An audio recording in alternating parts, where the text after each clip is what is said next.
We've all got a big decision to make about who leads the UK for the next 5 years, about who has power and influence in Westminster. You get the opportunity to have your say in the election on July the 4th. On Monday, we heard from the Prime Minister, Rishi Sunak. Over the next few weeks, we'll be speaking to other party leaders. Tonight, we're in Edinburgh with the leader of the Scottish National Party, First Minister John Swinney. First Minister, welcome. Thank you. My promise at the start of this interview is that what you say in the next half hour will be broadcast in full. I want you to have the chance to make your case to people. I simply ask that you do your best to answer the questions. And just to confirm, you've not been told what the questions are. They are new to you. They are all new to me. I don't know the questions and I look forward to answering them. Well, let's begin with you. 7 weeks ago, you thought you'd retired from frontline politics. You probably thought you were going to be relaxing, putting your feet up, watching Germany play in the Euros, Scotland play Germany in the Euros. And then the SNP leader quits. You become First Minister, you become party leader, and now this. Well, life has been rather turned on its head, Nick, to say the least. I didn't expect to be in the situation I'm in today, but it's a tremendous honour to do that, to be the First Minister of my country. It's the greatest honour I could ever have in life, and also to lead my party. And I didn't quite expect that we'd be thrown into a general election campaign quite as quickly, but it gives me the opportunity to engage very directly with the electorate in Scotland and across the United Kingdom and to explain who I am. Now, you say you've been listening to the electorate in Scotland. You will know what they've been saying. They say time for a change. 70% in a recent poll said they wanted a fresh team of leaders. Doesn't that mean a change from you? A change from the SNP, not just a change from the Conservatives in Westminster? I think what the people are saying is that they're concerned about the issues that affect their lives, about the cost of living, about the challenges in our public services, about the implications of Brexit, for example. And I think people are hurting just now. I think it's been a really difficult period for people. And what I want to do is to directly address the concerns that people have and to work as hard as I can to lead a government that addresses the core concerns of people in Scotland, and also that makes sure that the interests of Scotland are well protected as a consequence of this election.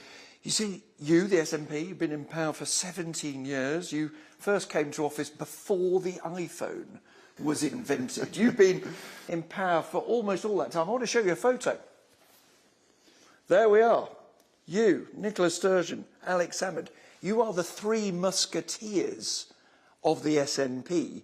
Do you accept that their record is John Swinney's record, that their successes, their failures are John Swinney's? Of course, I am part and parcel of the SNP. I've been part and parcel of the SNP for over 40 years, and it's been my privilege to be in government. I've had what I didn't quite think was going to be a sabbatical year, but it's turned out to be a sabbatical year, and I'm now back in office as First Minister of Scotland. But I'm crucially wanting to build on the record of the SNP government, because I think the record of the SNP government is a strong record where, for example, we have transformed the availability of early learning and childcare in Scotland, where since we came to office, that's doubled. So for families in Scotland, they're saving over £5,500 a year because the SNP government has put in place 1,140 hours of early learning and childcare, the best proposition in the whole of the United Kingdom. So we're going to come to your record in a second in government, but we should start where you start.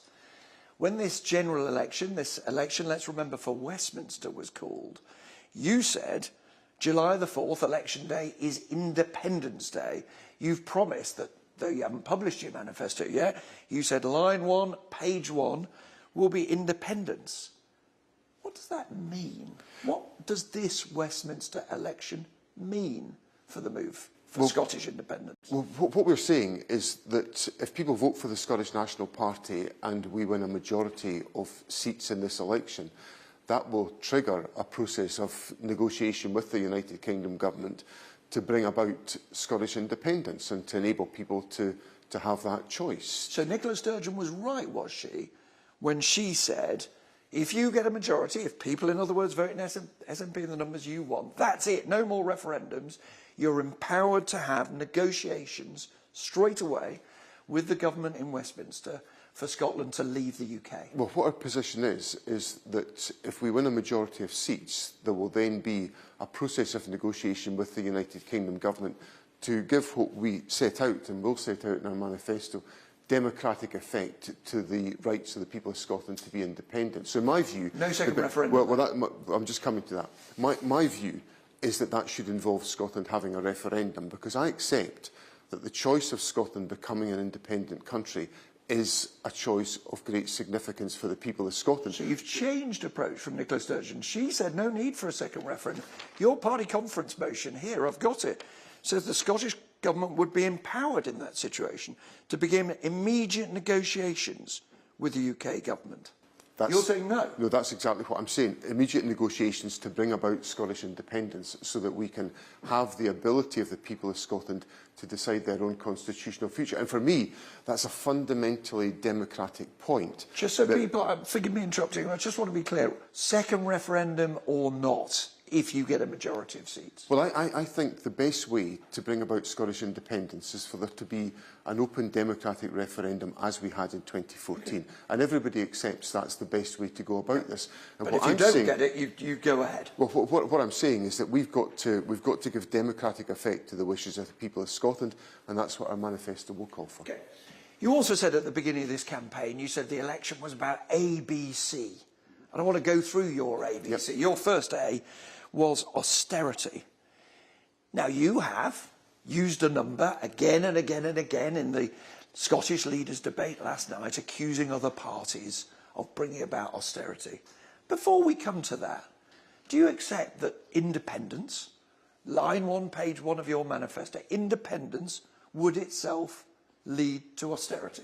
No, I don't accept that. I accept that an independent Scotland would have to operate sustainable public finances. I think anyone that looks at my track record, I was 10 years the Finance Minister of Scotland, and I ran a balanced budget. I knew how to control money, I knew how to raise revenue, I knew how to make sure that we lived within our means. So I accept that an independent Scotland would have to exercise financial stability and fiscal sustainability. So all of those considerations have to be part of the discussion about independence, but it's an obligation of government to make sure that's done properly. And of course, part of what we're wrestling with today is the fact that the United Kingdom government of Liz Truss spectacularly didn't do that and caused the type of increase in mortgages that people are wrestling with in Scotland today. But you see, you keep quoting independent experts as saying Westminster will bring about austerity. Whoever's elected, that's what you've been telling Scottish voters. Those independent experts are from something called the Institute of Fiscal Studies, and they wrote this.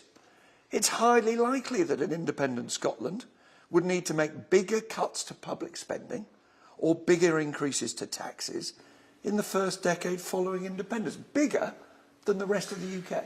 What the Institute for Fiscal Studies say in all of their analysis about Scotland's finances, they look at Scotland's finances within the United Kingdom, but they also accept, and I think it's important to accept this, that as an independent country we would have much more flexibility and manoeuvrability as a country to improve our economic performance. Scotland's already improving our economic performance. If you go over the years since 2007, GDP per capita in Scotland has increased at a faster rate than the rest of the United Kingdom. The productivity gap between Scotland and the rest of the UK has substantially, if not entirely, been closed over that period.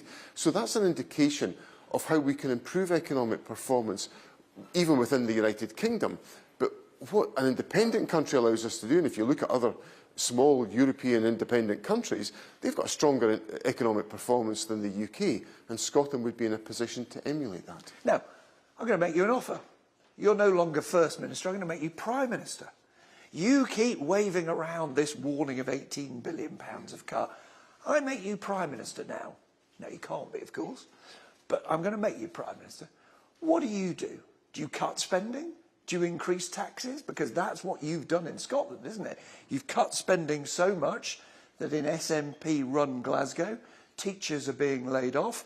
You've increased taxes so much that, according to the taxman, the HMRC, 1,000 higher earners have left Scotland, haven't stayed here, because taxes are much higher here than they are in the rest of the UK? Well, there's lots of points to it, so this might be a long answer, Nick. First thing is that more people have come to Scotland to pay tax than have left Scotland. So that's the first point. We've got a net increase in taxpayers coming into Scotland, despite the fact that you correctly say we've increased taxes on higher earners. The second point is that we have to live within a fiscal envelope that's largely determined by the UK government. So we get a block grant from the UK, and we can supplement it by changing tax, which we have done, and as I've said already, we've increased taxes on higher earners. That's given us £1.5 billion more to invest in public services in Scotland. And still there are cuts in Glasgow. Well, that's because SNP austerity. Well, that's because of the austerity that we're living with from the UK government. Now, that brings me... Well, it's SNP austerity. No. You've frozen council tax. You are not allowing councils in Scotland to increase their council tax. That's the SNP government. The SNP-run council then lays off teachers. That's SNP cuts, SNP austerity. But what we do with the council tax freeze is that we fully fund that. We give the City of Glasgow Council, as we give every council in the country, the money to compensate for the revenue they've lost by freezing the council tax. Now, to come back to your very first question, what would I do as Prime Minister? Well, what I'd do as Prime Minister to avoid the £18 billion worth of cuts is that I would replicate the tax changes that we've made in Scotland in the rest of the UK. And that would essentially address the £18 billion fiscal gap. That's what you're voting for if you vote SNP, taxes up. Well, people know in Scotland that the SNP has increased taxes on higher earners. So some teachers, some policemen, not the millionaires, not the business owners, ordinary people. Well, for people who are teachers or police officers, the difference in tax is very limited. But of course, there are other benefits, like the fact that people in Scotland don't pay for university tuition, or that they don't pay for prescriptions, or that they have generally a council tax payment that's about £500, £600 lower than if they were living in England. So there are different considerations to be borne in mind rather than just focusing on the tax issue. But I'm not in any way seeking to downplay the significance of increasing tax for higher earners. Because what that's done is that's allowed us to invest in our public services. It means if you have power in Westminster, not as Prime Minister, but it's possible that the SNP may have crucial votes in Westminster. What you're saying is you would vote to persuade the government in Westminster to put people's taxes up. Even people on relatively modest earnings would have their taxes go up because that's what the SNP believe in. The alternative to that, of course, is cuts in public spending. And if there's a choice to be made of the cuts in public spending that the Labour Party and the Conservative Party are essentially signed up to, and that's the point the Institute for Fiscal Studies have made, that Labour are not being open with people about the fact that they've signed up to £18 billion worth of cuts because the Conservatives have already signed up to them. I'm saying the answer to that... They deny it, as you know, but let's talk about... But they can't deny that, Nick. That's part of the point I've been making in this election campaign. Labour are ducking and diving on the fact that there's a next generation of spending cuts that are going to come from Labour. Let's talk about ducking and diving. Let's talk about openness then. Because one of the things that Westminster does, of course, there are many things that you have power over as the leader of the Scottish Government, as the First Minister of Scotland, but you don't have power over everything, which is why you want independence. But one of the things that Westminster still has power over is the decision about whether to develop new oil and gas fields. That is a decision for Westminster. But SNP MPs sent to Westminster would have a vote on that. So really simple question. Do SNP MPs vote to approve new oil and gas fields, protecting jobs in Scotland? You keep saying up to 100,000 jobs are dependent on that industry here. Or do you vote against and keep the oil and gas in the ground? It essentially depends on the impact of any of such development on our move to net zero. So what we've said is that all licences and all applications need to be considered on a case-by-case basis based on their compatibility with our objectives on climate. So there will be that test is absolutely vital to be undertaken to determine whether any new development can be compatible with the necessary journey to net zero that we must make as a society. I don't think people watching knows what that means. You see, they knew with your predecessor, Nicola Sturgeon, when it came to opening a huge new oil field, Rosebank, said it was the greatest act of environmental vandalism in my lifetime. When you were in coalition with the Greens, we knew it was no more oil and gas. Now there's an election, it's all a bit hazy, isn't it? It's all about we're not sure, we don't say yes, we don't say no. Well, I think the consistent point in all of those different statements you've put to me is the necessity of undertaking the assessment as to whether the development is compatible with our objectives on net zero. We've got a climate emergency. None of us can duck that. I can't duck that, and I'm not prepared to duck it. But I've also got to manage a transition for the oil and gas sector that enables that sector to establish fiscal sustainability and also to then be able to contribute towards the journey to renewable energy, which is a very significant opportunity in Scotland, particularly in the field of offshore wind. I think you're saying so some new oil and gas, well, possibly, in certain Well, what I'm saying is that every particular development has got to be tested against its climate implications. Sure. Now, what I can't say here... So forgive me, but people who are passionate about climate change say you don't need an assessment, it's obvious. It stays in the ground. Oil and gas stays in the ground. And that's what Nicola Sturgeon used to say. It's what the Greens say in Scotland. And you seem to now be wobbling on it. Well, what I'm saying is that there has to be an assessment to determine whether or not that any licence application is compatible with our net zero obligations. Now, the Prime Minister has basically said he will licence 100 new projects. I think that is utterly irresponsible. That is climate denier status of the first order. So we've got to have a rational, considered process to look at every application to determine whether it can be sustained and compatible with our climate objectives. You know what that means, though? It means uncertainty for people who are prepared to invest not $1 million or $2 million, not $100 million or $2 million. There are people watching your interview who've got billions of pounds to invest in Scotland, and they hear you unable to say yes or no. They hear uncertainty. They hear people playing politics with 100,000 jobs in oil and gas.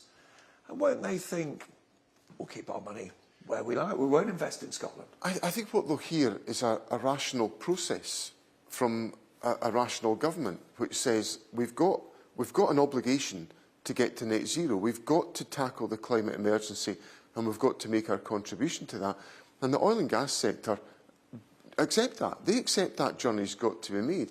What they're looking for is a government that will work with them to make sure that they can manage that transition. I've lived in Scotland all my life, and I saw the hopes and the livelihoods of my peers blighted by the industrial devastation of Margaret Thatcher in the 1980s. And I will not do that to the oil and gas sector in the north east of Scotland. We're going to move on, First Minister, because we've got a lot to get through. ABC, I mentioned that you talked about. We talked about one of them, austerity, Brexit and cost of living. We may come to later. I want to go to D. You didn't list D, but I'm going to give you a D. D is for delivery. Who runs, just for clarity, for viewers, not just in Scotland, but around the UK, who runs the National Health Service in Scotland? Who determines its budget? Who makes the decisions about the NHS in Scotland? The Scottish Government that I have the privilege to lead. And last night you were told by a woman at the Scottish Leaders' Debate about her 93-year-old mother who'd waited 6 hours for an ambulance and 2 hours outside the hospital. And someone shouted at you in that debate at one point, you always say it's someone else's fault. You're to be held to account, are you? You in the SNP, it's your government, your health service, you run it. Of course, and if I give my complete answer to the point last night, I apologise to that lady because her mum should not have had that experience, and I reiterate that apology just now, because I am conscious that there are people who are not getting the service that they should get, despite the commitment of the NHS staff and personnel, the length and breadth of the country. Now, we have a National Health Service which the government is giving the record sums of money to support. The Health Service, when I became Finance Secretary 17 years ago, the Health Service accounted for about 33% of the Scottish Government's budget. It is now in excess of 40% of the Scottish Government's budget. So, as a proportion of our budget, where we've had the ability to take those decisions, the Health Service is occupying a much greater part of our budget. But I accept, despite all that money, despite the fact we've got record staffing levels, demand is so high on the Health Service, were not able to deliver the service that that lady that put that to me raised with me last night. You've and been I'm sorry open, for you've been that. honest about the problems. Will you be open and honest about the fact that you made promises? Your predecessor as First Minister was Health Minister, Hamza Yousaf. He said he would, and I quote, eradicate long waiting lists in the NHS. Yet here in Scotland, 7,000 still waiting more than 2 years for treatment, 37,000 waiting over a year. You have not delivered on the NHS, have you? We're making headway on the long waits, but I accept there are still people waiting too long.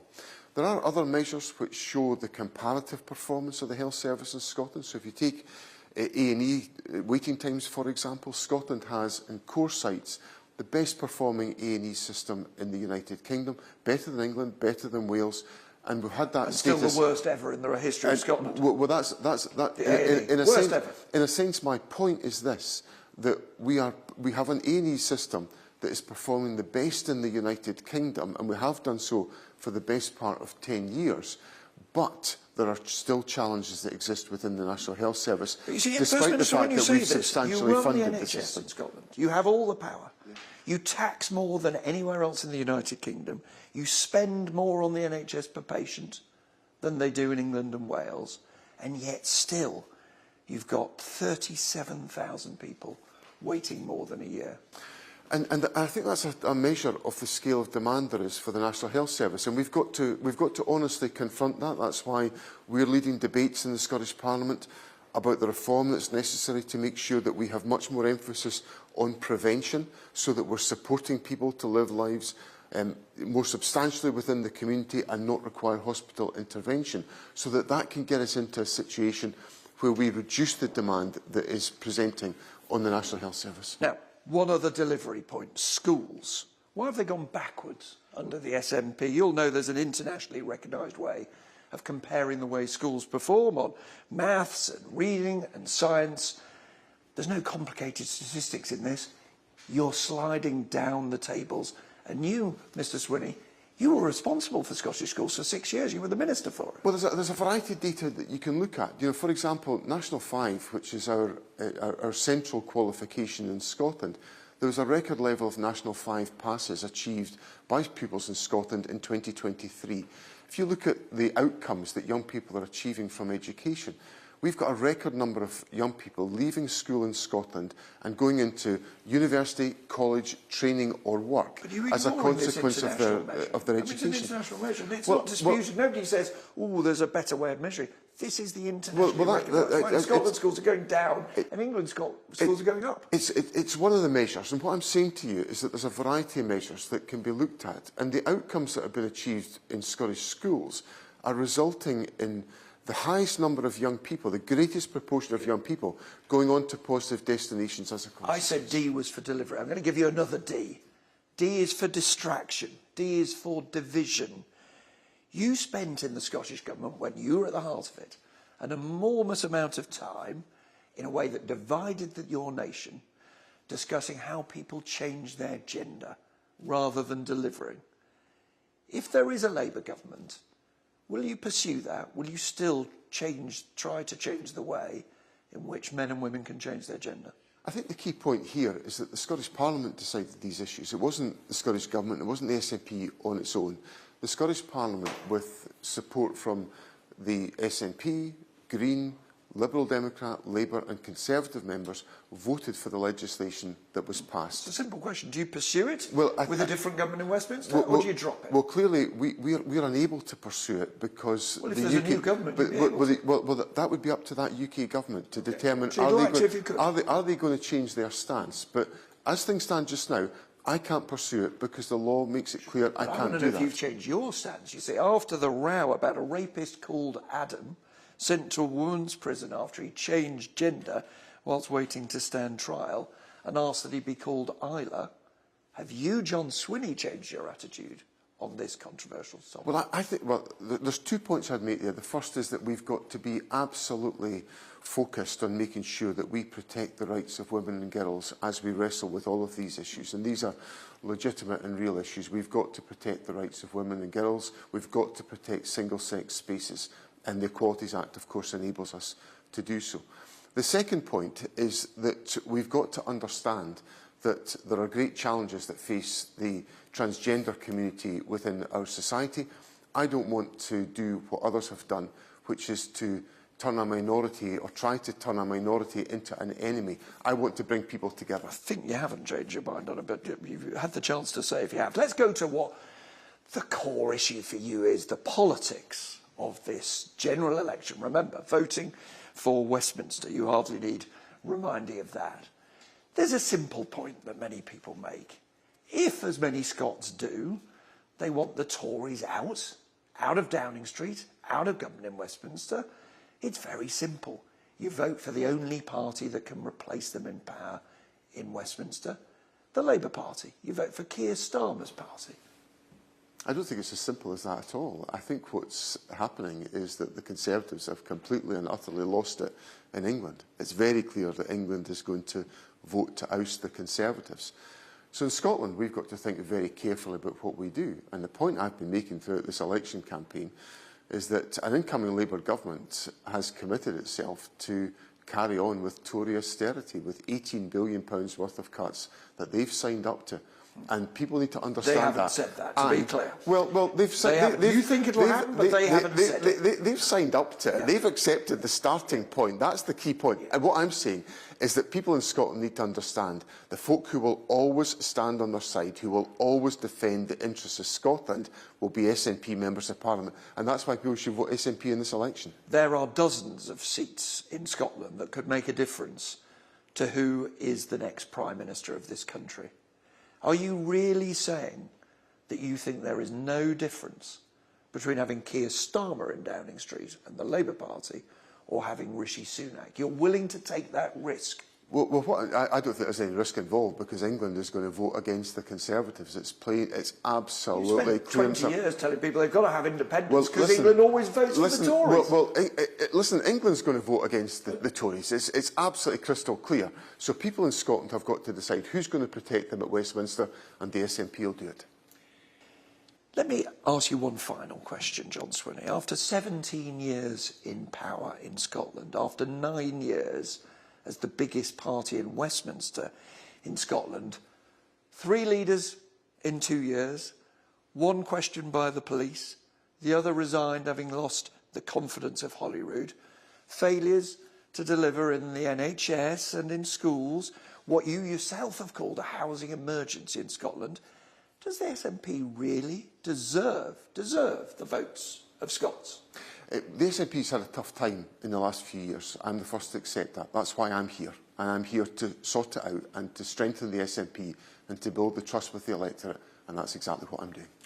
John Swinney, First Minister, thank you very much indeed for joining me. Thank you. Now, we're speaking to 7 party leaders ahead of the election. The Prime Minister, Rishi Sunak, we've already done. You can see that on BBC iPlayer. Keir Starmer is next on Friday evening. That'll be at 7:30 on BBC One and BBC iPlayer. Good night, thanks for watching.